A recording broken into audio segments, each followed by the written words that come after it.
আইনি বিচার শেষে ভাগ্যে ছিল মৃত্যুদণ্ড, কিন্তু ফাঁসি হওয়ার আগের দিনই ঘুরে গেল ভাগ্যের চাকা। ইয়েমেনের সানার জেলে থাকা ভারতীয় নার্স নিমিষা প্রিয়ার ফাঁসির আদেশ স্থগিত হওয়ায় তোলপাড় দেশটির গণমাধ্যম।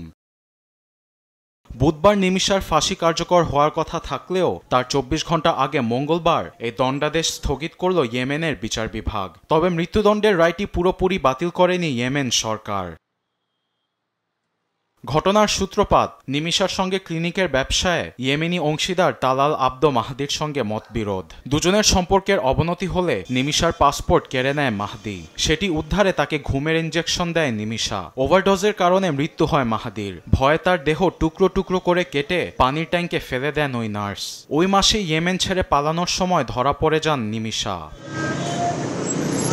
ইয়েমেনে ইসলামিক শরিয়াহ আইন অনুযায়ী হত্যার শিকার সে ব্যক্তির পরিবারের লোকজনদের আর্থিক ক্ষতিপূরণ প্রদান করলে অভিযোগ তুলে নিতে পারেন বাদীপক্ষ।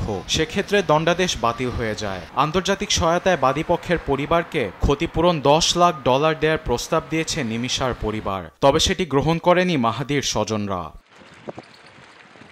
ভারতের পররাষ্ট্র মন্ত্রণালয় বলছে, সরকারি পর্যায়ে ইয়েমেনের কর্মকর্তা ও আইনজীবীদের সঙ্গে নিয়মিত যোগাযোগ রাখা হচ্ছে। এই যোগাযোগের কারণেই নিমিষার দণ্ডাদেশ স্থগিত হয়েছে। আরবেদ আফসার, নিউজ ডেস্ক, দেশ টিভি।